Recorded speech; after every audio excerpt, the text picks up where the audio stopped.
Bonjour tout le monde. Hello, everyone. Welcome back to another episode of Learn French with Madame. Today, we are going to be talking about measurements of time. So, on the left-hand side of your screen, I wrote out all of the ones that we're going to talk about today. You've seen a lot of these before. You just don't really know what they're called. And you've used them a little bit, but you shouldn't be entirely sure on when to use all of them. So, we're going to dive pretty deep into it today and kind of go over when exactly you should use each one. So the first one we're going to talk about is ça fait, then depuis, Idia, pendant, and pour. All right, so let's start. We're going to start with kind of just an overall description. Like I already said, you know how to say some of these things and you know how to describe and talk in different tenses, like the present, the near future, the past, and the recent past. But do you know how to describe how long an activity was done for? So that's mainly what these measurements of time are used for, to say how long an activity was done for. It can be a little bit tricky just because there's several different ones that we can use, but I'm hoping that after today's lesson, you guys will feel pretty confident with it. All right, so the first one we're going to talk about is Idia.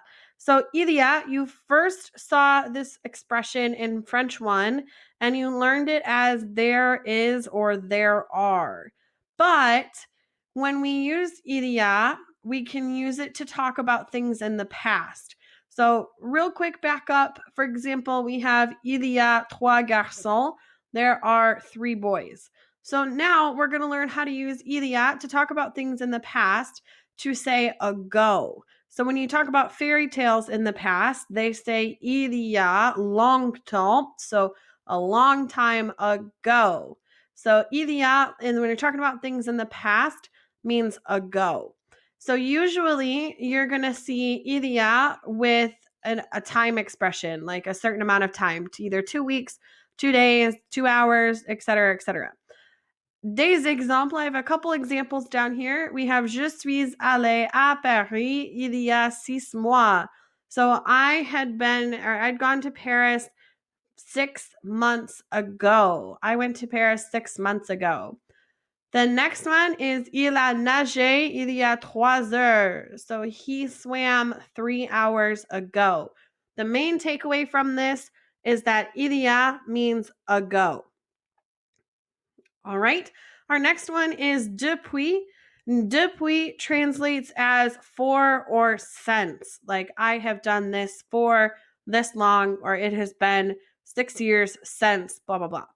So it's used to describe an event that began in the past, that started in the past, but is still happening in the present. And you only use it with the present tense. So your verb that you're using is not going to be in the past. So I have un exemple. It says, Je travaille depuis 5 heures, means I have been working for 5 hours.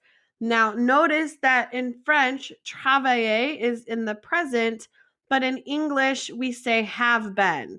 So in French, it's in the present, but in English, it's in the past. And notice the activity is still happening. So depuis is used for things that are still ongoing. The activity is not ended. A couple examples down here. We have Nous habitons à Paris depuis 6 mois. So we lived in Paris for 6 months. And then the second one, elle parle depuis 10 minutes. She has been talking for 10 minutes. So overall, depuis is most of the time going to be used as for. Like I've been doing this for X amount of time. Main takeaway from this slide, remember that depuis means for or since, and it's describing an event that happened in the past but is still happening. So it started in the past, it's still happening, and your verb is going to be in the present tense. Our next one is pendant. Pendant translates as for or during. So for or during, and it can be used with all tenses. So you can use it with the past, the present, the future, the near future, recent past, imparfait, plus que parfait, all of those fun tenses. And it can be used with passé composé, to talk about how long a completed activity lasted. But be careful, don't use depuis in the passé composé when you're trying to say that. Remember, depuis will have to be used with an activity that's still ongoing, right? So, exemple, j'ai travaillé pendant 5 heures. I had worked for 5 hours. Couple things to note here. Travailler is in the past. In English, we say for, and the activity is completed. So pendant is used with mostly all tenses, but when you're talking about the passé composé, it's talking about how long that activity lasted. So your activity is done, your verb is in the past, and you're saying how long the activity lasted. J'ai deux exemples. I have two examples. Nous avons habité à Paris pendant 6 mois. So we had lived in Paris for 6 months. Et puis, elle a parlé pendant 10 minutes. She had talked for 10 minutes. All right, so a couple important things to take away from here. Pendant, it means for or during, used with all tenses. When you're using it in the passé composé, it's only used to describe how long that activity lasted. Our next one is pour, and pour translates as for or in order to. Like, I need to study in order to go to college, or I need to know French in order to teach French. It is followed by a time expression, but only in the future. Only in the future. So your activity is going to be in the future. So it can be used with the verbs partir and aller to say that you are going to do something, or to say that you need to do this in order to be able to go do that. And you can use it with an infinitive to say in order to. So when you use it with your infinitive, that's when it means in order to. And I have un exemple, j'étudie pour réussir. I study to be successful, or in order to be successful.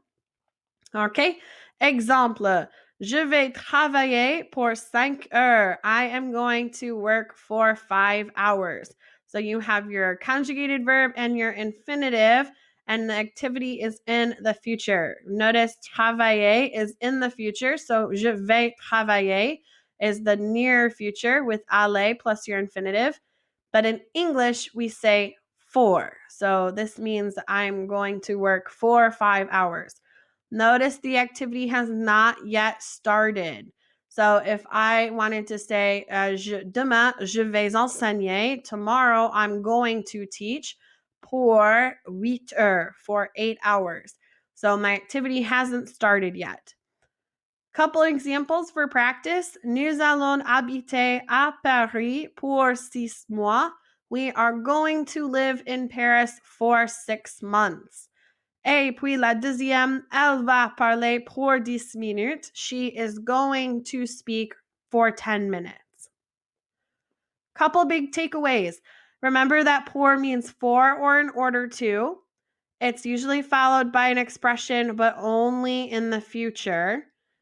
And when you combine it with an infinitive, so you have pour and then your infinitive, it means in order to. Our last one is ça fait. Ça fait translates to for, and it's followed by a time expression like weeks, months, days, hours, and que. It usually goes at the beginning of your sentence, although sometimes it can go in different places, but most of the time it's going to go at the beginning, and it's usually only used with the present tense. Now, I say usually because you can use it with the past, but most of the time it's only with the present. Exemple, ça fait 5 ans que j'enseigne le français. So it's been 5 years that I've been teaching French. And notice that in English we say for. So I've been teaching French for 5 years. All right, I'm going to also post this activity or this PowerPoint where there's lots of activities where you can go through and practice with translating sentences. But that is it for today. Si vous avez des questions, envoyez-moi un email. Et c'est tout et à plus.